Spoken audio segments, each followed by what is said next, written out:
L'élite européenne disparaît dans la tourmente. Que cache ce chaos à Bruxelles? Ces derniers jours, des milliers de citoyens et de travailleurs assiègent littéralement le Parlement européen.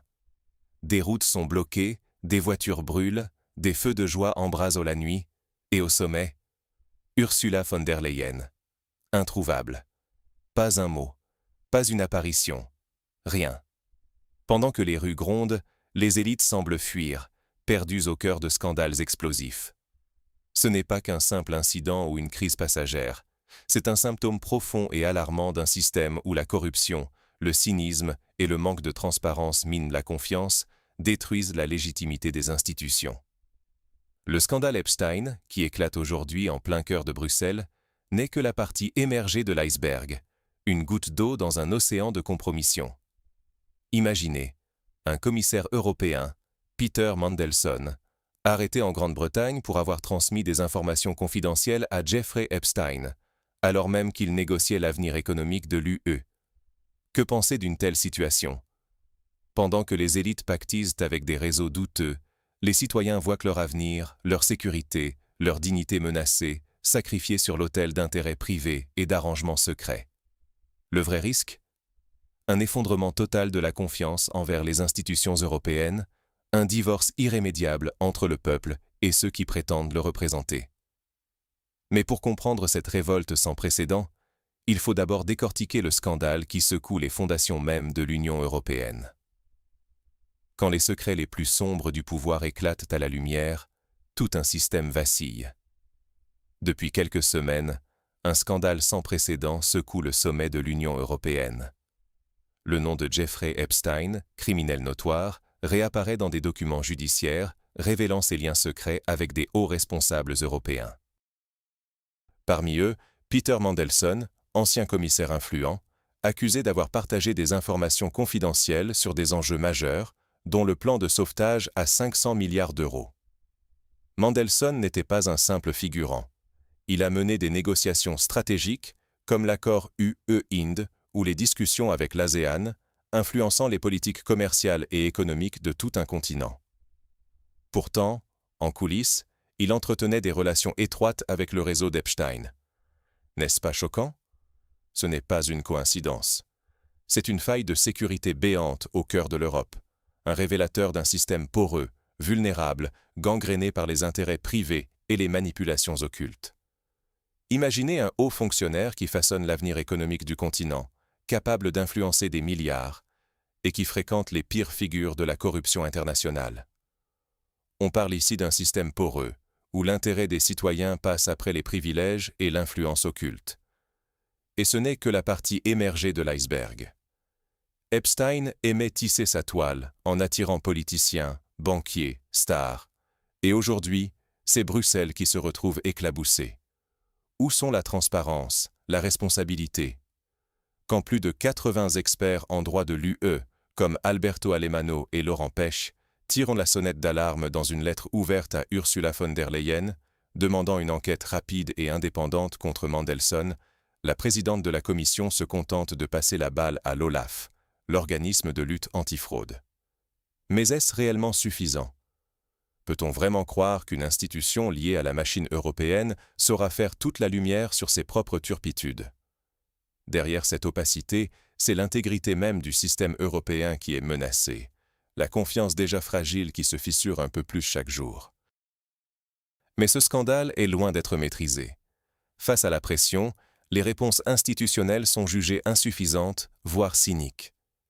Que fait l'Union européenne alors que sa crédibilité s'effondre sous le poids des scandales? Les experts en droit le disent clairement. Une enquête indépendante, rapide, s'impose. Mais que fait la Commission? Ursula von der Leyen se cache derrière l'OLAF, l'organisme antifraude, évitant soigneusement toute prise de responsabilité personnelle. Ironique, quand on sait qu'elle refuse de publier ses propres SMS avec Pfizer sur des milliards d'euros de contrats. Transparence? On repassera. La culture du secret s'est installée à Bruxelles. Informations retenues, décisions prises à huis clos, contrats militaires opaques, tout est fait pour protéger l'élite. Résultat, les citoyens, eux, restent dans le flou total. Ils ne savent plus à qui faire confiance. Les scandales, Epstein, Mandelson, ces noms qui reviennent sans qu'aucune lumière ne soit faite. Leur indignation monte, et avec elle, le sentiment d'avoir été trahi par ceux-là même censés défendre leurs intérêts. Ce fossé entre le peuple et les institutions européennes devient un danger réel. La colère gronde, la stabilité politique vacille. Et dehors, cette colère explose déjà. Les rues de Bruxelles s'embrasent, amplifiées par des politiques jugées hostiles au peuple. Quand les institutions se barricadent, le peuple prend la rue. À Bruxelles, c'est bien plus qu'une simple manifestation. C'est une véritable déferlante de colère. 100 000 personnes envahissent les boulevards, paralysant la capitale européenne. Grèves massives, transports publics à l'arrêt, aéroports bloqués, même les prisons tournent au ralenti. La ville entière est prise en otage par une contestation qui ne faiblit pas. Au cœur de cette tempête, des milliers d'agriculteurs venus des 27 pays membres convergent avec leurs tracteurs, transformant le quartier européen en zone de siège. Barricades de fortune, feux de palettes, pétards, fumigènes, la pyrotechnie embrase la nuit bruxelloise. Les forces de l'ordre déployées en nombre, évacuation d'urgence du Parlement européen. La scène ressemble à une insurrection. Les réseaux sociaux regorgent de vidéos montrant cette mobilisation inédite, tandis que la presse internationale s'interroge. L'Europe est-elle en train de perdre le contrôle? Mais cette colère ne tombe pas du ciel. Elle vise l'accord de libre-échange Mercosur, perçu comme le symbole d'une Europe qui sacrifie ses agriculteurs au profit d'intérêts étrangers et de grandes multinationales. Importation massive de viande, de sucre, de volailles produits à bas coût, sans les mêmes normes que chez nous. Pour beaucoup, c'est le coup de grâce pour l'agriculture européenne. Ajoutez à cela les coupes dans la politique agricole, la précarisation et le sentiment d'abandon explose. Des familles entières voient leur activité menacée, leur village déserté, leur avenir bradé au nom de la compétitivité mondialisée. Où est la solidarité? Où est la justice sociale? Cette Europe technocratique ne parle plus le langage des peuples. Elle impose des dogmes venus d'en haut, loin du quotidien de ceux qui nourrissent le continent. Le risque? Un divorce total entre le peuple et ses institutions, un fossé qui ne cesse de se creuser, ouvrant la porte à des mouvements sociaux durables, voire à une crise profonde du modèle européen. Face à ce déchaînement, quelles leçons tirer pour l'avenir? Peut-on vraiment reconstruire la confiance sans justice ni transparence? Ce chaos est-il inévitable ou le début d'un changement nécessaire? Car au fond, ce que révèlent ces scandales et ces révoltes, c'est bien plus que l'échec ponctuel de quelques politiques. C'est le système entier de l'Union européenne qui vacille, trop opaque, trop éloigné des réalités du terrain, incapable de protéger ceux qui font vivre l'Europe. Quand les élites fuient les débats et la rue gronde, c'est la preuve que la fracture est profonde, que les fondements démocratiques sont en péril. La colère des citoyens, des agriculteurs, des travailleurs, ce n'est pas juste un cri de protestation. C'est la demande d'un contrôle démocratique réel sur nos institutions, d'une Europe qui défende enfin les intérêts des peuples, et non ceux des lobbies. Beaucoup réclament plus de souveraineté nationale, plus de transparence, et surtout, une vraie responsabilisation des élites qui décident sans rendre de compte. Les mouvements sociaux qui secouent Bruxelles ne sont pas des incidents isolés. Ils sont l'expression d'un ras-le-bol massif, l'envie de rompre avec ce système qui sacrifie les siens pour des deals globaux. Et l'enjeu est immense, soit la pression populaire déclenche un sursaut démocratique, soit l'UE s'enfonce dans la crise de confiance et l'instabilité durable.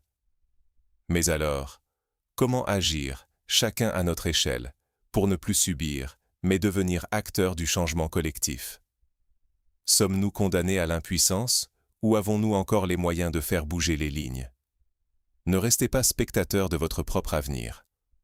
On l'a vu, le scandale Epstein, les grèves à Bruxelles, les manifestations des agriculteurs, tout pointe vers le même problème.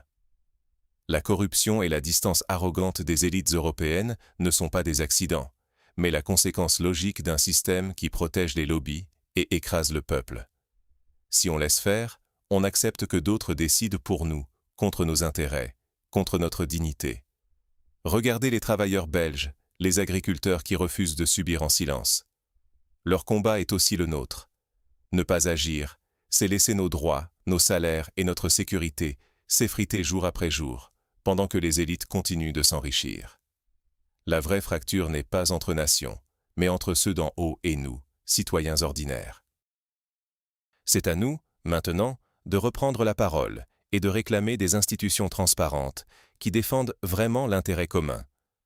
Mobilisez-vous, informez-vous, organisez-vous localement, soutenez ceux qui luttent pour la justice sociale. Parlez-en autour de vous, faites pression sur vos élus, refusez la résignation. Parce que si nous ne faisons rien, rien ne changera. Ensemble, refusons d'être sacrifiés sur l'autel des intérêts privés.